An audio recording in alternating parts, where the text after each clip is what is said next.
तो आज हम बात कर रहे हैं ओडिशा के पुरी में जो जगन्नाथ मंदिर है उसके बारे में। हमारे पास कुछ स्रोत हैं, काफी दिलचस्प लगते हैं। ये भारत के सबसे अहम तीर्थों में से एक है, भगवान जगन्नाथ, उनके भाई बलभद्र और बहन सुभद्रा को समर्पित। तो आज देखते हैं कि इन स्रोतों से क्या खास बातें निकल कर आती हैं कि ये मंदिर इतना अनोखा क्यों है। हाँ, बिल्कुल। और स्रोत भी यही दिखाते हैं कि ये सिर्फ आप कह सकती हैं पूजा की जगह नहीं है। ये तो इतिहास, आर्किटेक्चर और बहुत सारी जीती जागती परंपराओं का एक संगम है। हम्म। सबसे पहले तो इसका बनना ही देखिए। स्रोत बताते हैं कि 12वीं सदी में गंगा वंश के राजा थे अनंत वर्मन चोडगंगादेव। उन्होंने शुरू करवाया था। अच्छा, 12वीं सदी काफी पुराना मतलब। जी हाँ। और फिर उनके जो वंशज थे उन्होंने इसे पूरा किया। और इसकी बनावट भी बहुत खास है। ओडिशा का जो वो नागर स्टाइल का ऊंचा शिखर होता है ना, हाँ। जिसे देउल कहते हैं, वो यहाँ देखने को मिलता है। और स्रोतों में वो पौराणिक कथाओं का भी जिक्र है। स्कंद पुराण, ब्रह्म पुराण जैसे ग्रंथों में भी वो राजा इंद्रद्युम्न वाली कहानी और सवरान जनजाति के देवता नीला माधव, ये सब काफी मशहूर हैं। पर जो बात मुझे सबसे ज्यादा मतलब हैरान करती है वो है यहाँ की मूर्तियां।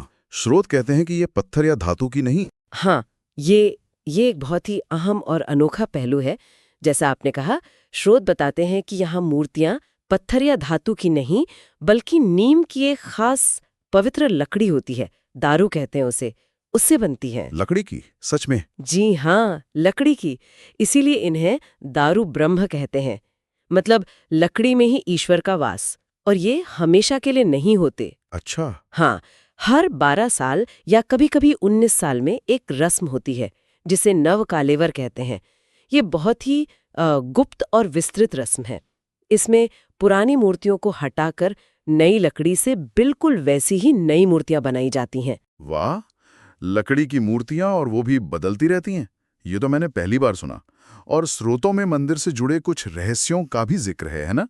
जैसे वो सिंह द्वार वाली बात कि मुख्य दरवाजे के पास समुद्र की लहरों की आवाज नहीं आती, हाँ, पर जैसे ही एक कदम अंदर रखो आवाज आने लगती है। या फिर मंदिर के शिखर की परछाई जमीन पर नहीं पड़ती। ये सब कैसे हो सकता है? देखिए, स्रोत इन बातों का जिक्र तो करते हैं। अब इनकी कोई पक्की वैज्ञानिक वजह वो हमेशा साफ नहीं होती। कुछ लोग मानते हैं कि ये आर्किटेक्चर का कमाल है, बनाने वालों की इंजीनियरिंग। हो सकता है। हाँ, या फिर कुछ लोग इसे दैवीय चमत्कार मानते हैं। और जैसे वो शिखर पर सुदर्शन चक्र लगा है, कहा जाता है कि आप किसी भी दिशा से देखें वो आपकी तरफ ही दिखता है। स्रोत कहते हैं कि ये शायद एक तरह का ऑप्टिकल इल्यूजन हो सकता है। बनाने वालों ने बड़ी होशियारी से इसे बनाया होगा। तो ये रहस्य जो है मंदिर की आभा को और बढ़ाते हैं। वाकई ये पहलू इसे और भी रहस्यमयी बना देते हैं। लेकिन मंदिर सिर्फ अपने अंदरूनी रहस्यों या आर्किटेक्चर के लिए ही नहीं जाना जाता है ना? स्रोत एक बहुत बड़े सालाना उत्सव का भी जोर शोर से वर्णन करते हैं। हाँ, आप रथ यात्रा की बात कर रहे हैं, बिल्कुल। हाँ, रथ यात्रा। ये तो जगन्नाथ संस्कृति का शायद सबसे प्रसिद्ध और पब्लिक फेस है। स्रोत बताते हैं कि हर साल आषाढ़ के महीने में, मतलब जून जुलाई के आसपास, भगवान जगन्नाथ, बलभद्र और सुभद्रा अपने विशाल भव्य रथों पर सवार होकर गुंडीचा मंदिर जाते हैं। हाँ, जिसे उनकी मौसी का घर कहते हैं। जी बिल्कुल। और लाखों लोग, लाखों भक्त इस यात्रा में शामिल होते हैं, रथ खींचते हैं। कहते हैं कि ये दुनिया की सबसे बड़ी और सबसे पुरानी रथ यात्राओं में से एक है। ये आस्था और एक तरह से सामुदायिक भागीदारी का प्रतीक है। स्रोत कुछ मुश्किल दौर का भी जिक्र करते हैं, जैसे मंदिर पर कई हमले हुए हैं। वो काला पहाड़ का आक्रमण खासतौर पर मेंशन किया गया है। पर कमाल की बात यह कि हर बार मूर्तियों को किसी तरह बचा लिया गया और फिर से स्थापित किया गया। हाँ, इतिहास में ऐसे वाक्य हुए हैं। और एक बात यह भी उठाई गई है कि मंदिर में प्रवेश को लेकर कुछ नियम हैं, जैसे गैर हिंदुओं को अंदर जाने की अनुमति नहीं है। हाँ, ये नियम है और इतिहास में इसके कारण भी रहे होंगे। लेकिन इन सब के बावजूद मंदिर का जो सांस्कृतिक प्रभाव है वो बहुत गहरा रहा है। आप देखिए, चैतन्य महाप्रभु जैसे बड़े संत, उनके लिए ये भक्ति का केंद्र था। और मंदिर की रसोई और महाप्रसाद की व्यवस्था तो वो तो अद्भुत है। हाँ, महाप्रसाद, उसके बारे में बहुत सुना है। स्रोत बताते हैं कि वहाँ रोज हजारों लोगों के लिए प्रसाद बनता है और बिना किसी जाति पाति के भेदभाव के सब लोग एक साथ बैठकर उसे ग्रहण करते हैं। ये सामाजिक समरसता की एक बहुत बड़ी मिसाल है। और हाँ, इसे यूनेस्को वर्ल्ड हेरिटेज साइट बनाने की भी कोशिशें चल रही हैं, हालांकि अभी तक वो दर्जा मिला नहीं है।